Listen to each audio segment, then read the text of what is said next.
my name is Christine Smith. I'm a detective with the Dallas Police Department. I've been on the department for about 13 years. This is actually what they would call like my second career. And I've done a little bit of everything from patrol to community policing, but I currently am a detective of criminal investigation. But what I'm most proud of is the opportunities to engage with the people that I serve. And that is not just the adults, but is also the youth, because I mean, you guys, hate to say be cliche about it, but you guys really are our future. So, Okay, why did you want to be a police officer? wow. So I get this question asked a lot, and I hate to be a bubble burster, but policing was not even on my top 500 jobs that I ever wanted to do in life. There was nothing against it, but I became a police officer at the age of 36. So when I gave my introduction, I said that this is my second career. I was fully in my other career. But as life sometimes happens, we lose our jobs because of things that was not in my control. So I became a police officer when a friend asked me, have you ever thought about it? And I was like, I love watching all of the detective shows. I'm really immersed in crime and that whole backstory of the whodunit. And I kind of looked at myself, and I looked at my life, and I looked at how I was raised and what I could bring, what they say, bring to the table. And so with that, I took a chance, and that was literally 13 years ago come last Friday. So although this was not a job that I looked to do, but it was something that I feel like I was led to do based upon my life and my life experiences, and I wouldn't change it for the world. All right, Yvonne. Thank you. Great question. Hi. Do you have any experience? Have you ever experienced prejudice in the workspace? So I have experienced some prejudice and definitely a lot of bias in the workspace, not just as a police officer, but I've worked for a mighty long time.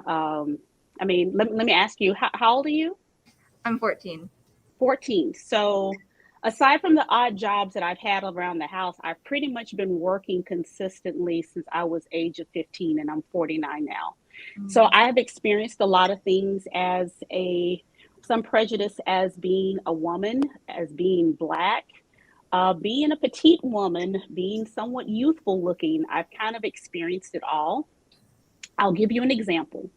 At my former job, I was responsible for assisting the business bring in different suppliers, like, I don't know, like different vendors.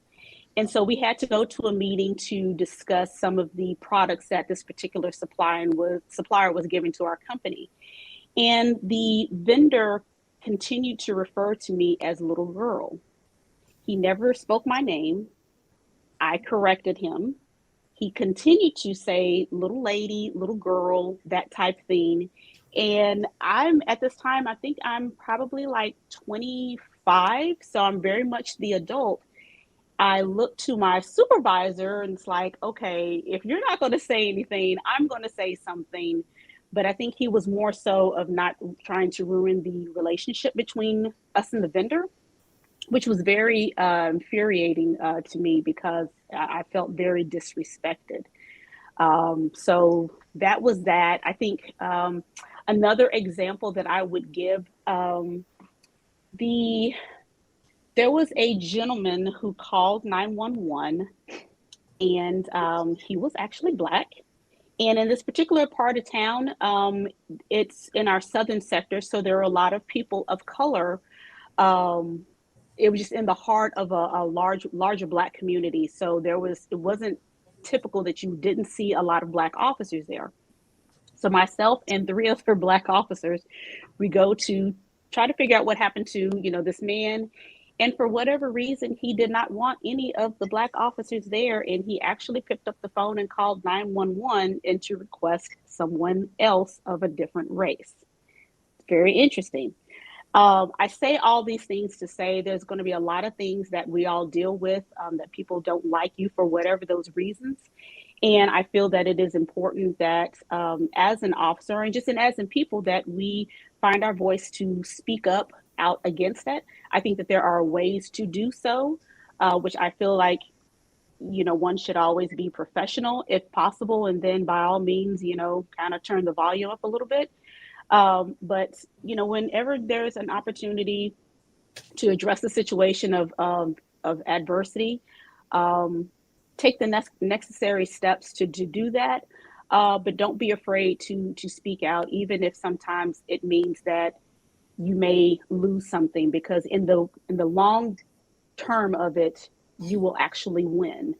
It may not be the job, but as a person, to know that you were not silenced, we should always speak up and find our voice. So that's Thank that. you. I really like that. Thank you. You're very welcome. How has the recent BLM movement affected you in your line of work? Wow.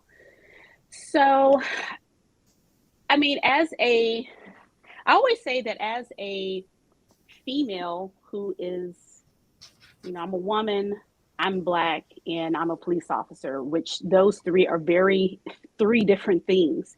And to be into the heart of a movement, I can say that I understand the complexities. I understand the voice. I understand the anger, because prior to being a police officer, I'm just a regular citizen.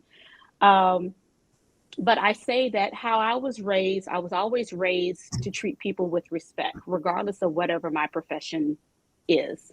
That I know it's that, you get respect, you give respect to get respect. But sometimes people aren't always, up on that. And so I still have to do whatever it is that I have to do. I understand that as a police officer, that I am of authority and should be always at the utmost professional and respect, no matter what, no matter who's ever's upset and this and that. I have to be able to always be here no matter what.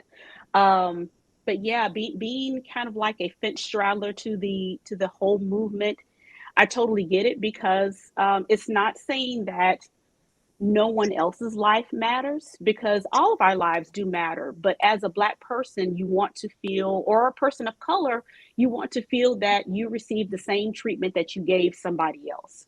Right. And as a police officer, the oath that I took is that I uphold and give respectful treatment, professional treatment to anyone. But as when I come out of this uniform, you still want to feel that my life mattered when it comes down to different encounters with people to people, let alone police officer to anyone else. Does that make sense? Yeah. So I know that I have to not only hold myself accountable, but I do hold the people that I come into contact with accountable. But that doesn't mean that I have to be disrespectful, that I have to be dismissive, because a lot of times that the people that I deal with, yes, a lot of the times people that I deal with, especially in criminal investigations, people just want to be heard, and they want to feel that someone is actually listening. So as young people, how frustrating is it to you that they dismiss you because you are young? Or how is it that they dismiss you because, oh, you're a girl, or you're from this or that? And you come in contact with someone that wants to, I mean, that you need their help, and they're pretty much patting you on top of the head, like, oh, you don't know anything, go over there. And I think that over time with the movement, I think these sentiments have always been expressed. I think it's just with it hit ahead, unfortunately, with a lot of the police brutality that has happened across the country, and people have had enough. So, with that super long answer, I just say that for any person that's looking at an officer who may be of a person of color, or for anybody that does support the movement, if you will, just know that people are just wanting to be heard, and they're wanting seats at the table, and they're wanting to know that their voice and their ideas are being looked at, appreciated, listened to, thought after, et cetera, et cetera. We want that same energy across the board, no matter what. And being in a position of law enforcement, it is great to see a lot of leaders that look like me and you and other people that I see. Now they're running things, and that is a great thing. So that's that. Thank you so much. Thank you. That was Excellent great. question. Nice to meet you too. Thank you. Hi. Hi. What do you think is something that's integral to celebrating Black History Month? Wow. So I would say, excellent question, because I actually thought about this. You know, Black History Month occurs, of course, every year on February. It runs from February 1st all the way to the 28th, unless we have leap year. And I feel that as a Black woman or anyone who is interested in Black history is to not only celebrate it through the 1st through the 28th, but to celebrate it and learn about it every single day of the year. Yes, it is something that is highlighted like any other thing, like, you have, Latino month, and you have Black History Month, you have Gay Pride, you have all these different things, all these different things.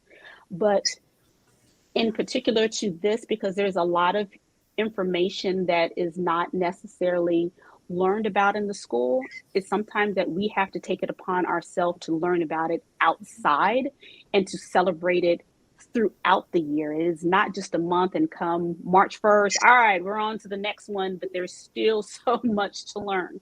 So to answer your question, what is integral part about Black History Month is to keep that same energy throughout the entire year, and to learn about other authors or people other than your Martin Luther Kings, your Malcolm X, your Rosa Parks. Not saying that they are not phenomenal.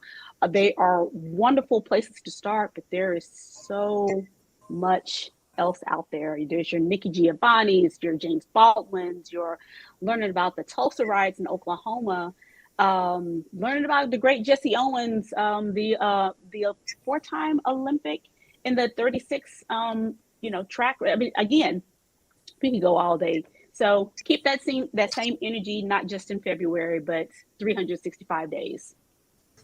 Thank you. You're very welcome. What would you say to youth who were at risk of going to jail? Wow. So aside from dealing with a lot of adults, I do deal with youth. I would tell them that it is never too late to start. Hang on one second. Somebody wants to call me. Okay, sorry, I turn that off. I would tell them that it's never too late to start anew in a situation. A lot of kids sometimes have a lot of bad rap. Sometimes they are not given the same things that a lot of other people have. And sometimes if their environment is not necessarily conducive for them to really thrive. However, I would advise them to just be cognizant of the people that they are around, and that, whatever is shown on TV or anything like that jail is nothing to be glamorized. Your freedom is not something that we should take for granted. It's very disheartening to see a child who started out with so much potential, and with whatever those reasons, they turn to a life of crime. And sometimes I would just tell them just to slow down, because sometimes we live and die by the choices that we make. A simple decision of going left when you should have gone right can completely just unravel your life. I will say that although there are people that have gone to jail, including the youth, you can turn your life around. Absolutely. There's people that have gone to prison and have gotten out and have done some great things. But I would hate for you to have to go to jail just for you to realize what I was telling you all along, or for any other adult, that particular course of crime and violent behavior, you don't necessarily have to experience. And your freedom is it literally is priceless. Like, you guys like to be able to kind of, for the most part, be able to get up and go and eat what you want and, snack and go visit friends or talk on the phone and all this other stuff, right? When you're in jail, a lot of that is taken from you. I mean, you may have some privileges, but a lot of it is not a type of lifestyle that I would want for any person, let alone a child. It not alone. So I would say to pay attention to some of your adults, the authorities, your principals, your teachers, whomever you consider an adult, a person of authority.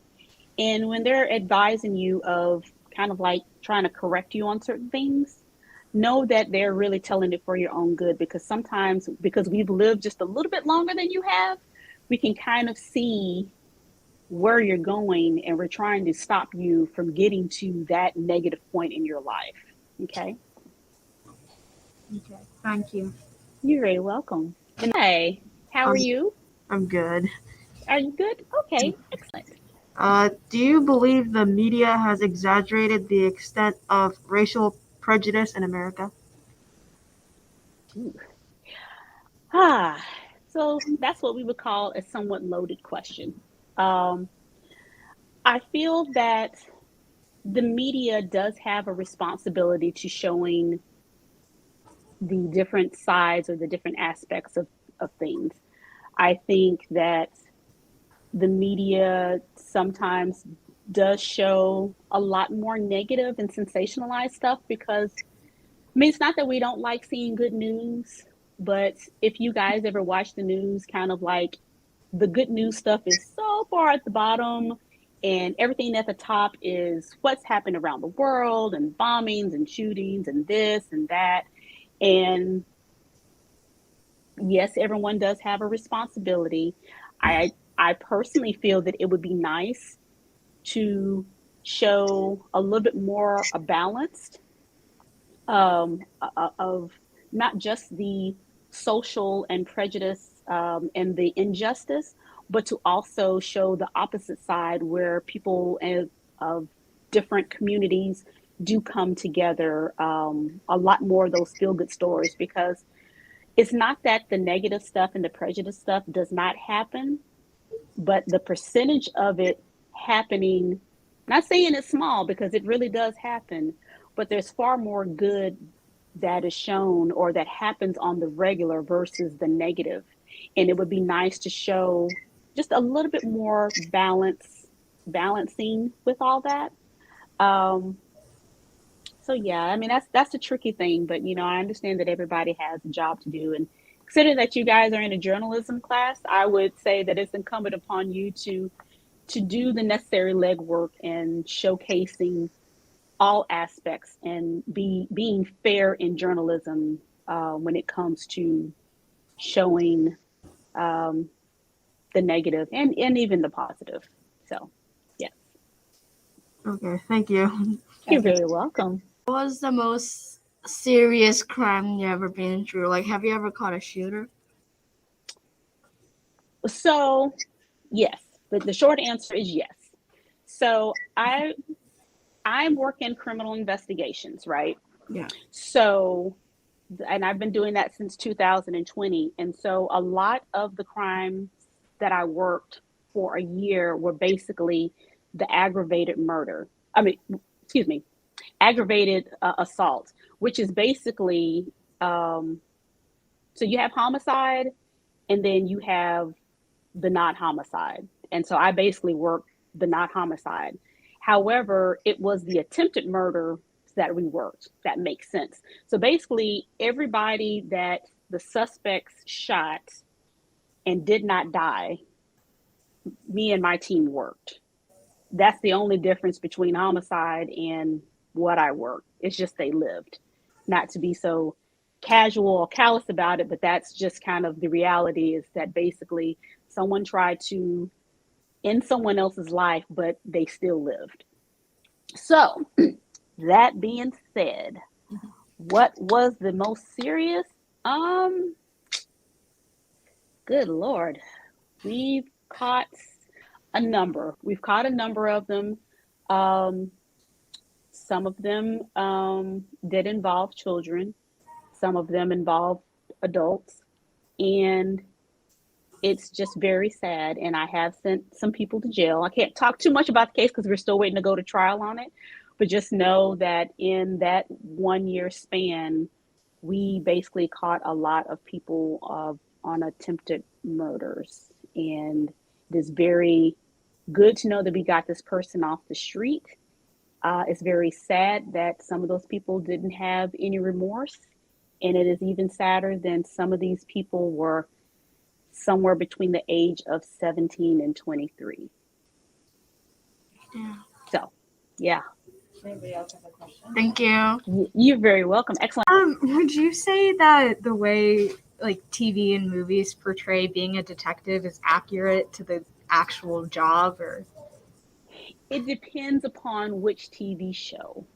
I will say the most accurate, I would say, would be First 48. And that's partially a little biased because a lot of the homicide detectives actually work in my building, but because it showcases true detective work. It is important to get that information within the first 48 hours because evidence can be lost. But your Law and Orders type shows, sometimes when I'm talking to people, I have to remind them that, yeah, we're probably not going to solve this crime in 45 minutes and 2 commercial breaks. It's not going to happen. We don't have CSI just readily available and doing all that stuff. It does not happen. And you would be amazed that a lot of people think like, so you can test this, get a swab off of a jacket and this, and then just like, no, I'm so very sorry that is not in reality how that works. But it's great conversation. Great conversation. So yeah, I would say shows like your true crime stories, that detective work are pretty accurate to the real life job. Not like any of the shows. Yeah. Does anybody What show is that? No, we were just saying like any of like the like binging like the shows Law that and you can, Order, yeah, like, Brooklyn Nine-Nine, none of those are. what have you. I mean, there is value for a lot of that stuff. I mean, I think I was a true SVU. I love that show. But then that was prior to becoming a police officer, and you kind of see it and you're like, it's really not how it goes. But for entertainment value, absolutely. I'll still watch it. I mean, I love Detective Stabler, and I mean, I love that stuff. Anybody Good else have a question? Yeah. Thank you. How true is the stereotypes that cops are always feasting on donuts? So That's something. I'm going to do what we call a myth buster. So yes, you do see, like, who watches The Simpsons? Does anybody watch The Simpsons? All right. And so you see the cop on there who's, big, fluffy, got a donut. Absolutely. So pretty much at the start of law enforcement, many, many moons ago, we didn't have like your 24-hour bake shop or a diner where you can roll into Denny's. You pretty much, because crime happens not just between 9 and 5, crime happens 24 hours. So what was kind of like developed was like basically having a bakery where you can go get something that you can kind of eat on the fly, get some sort of nutritional value to it, because it's kind of difficult to have a full meal when you're on duty and people want to either ask you a question or there's a crime that's actually taking place and you can't eat. So long story short is that the whole thing with donuts and cops was just more so it came out of a need level from many, many years ago, to keep people fed, to keep the officers nourished during the shift until the regular businesses opened for that. So it's a funny thing. Trust me, it doesn't make, I don't get offended by it. I mean, personally, I do like a blueberry donut from Krispy Kreme. Absolutely. Those cake donuts are like the bomb.com. Good Lord. And a good kolache. Like, if I don't have a donut, give me a kolache all day. I'll take it. All right. Cool. you. Any other questions? I have a really important question, Okay. which is about the donut thing. But Okay. you get free donuts since you work in the police station? So, yes and no. Oh. Sometimes there are people in the community that sometimes like to show their appreciation and they drop off things like donuts, or sometimes they'll cater in some food to us, especially in the summertime. I have a buddy of mine that she always brings the station or to headquarters Gatorade, because we're always out. And I don't know if you can kind of tell, that's my vest that's under here.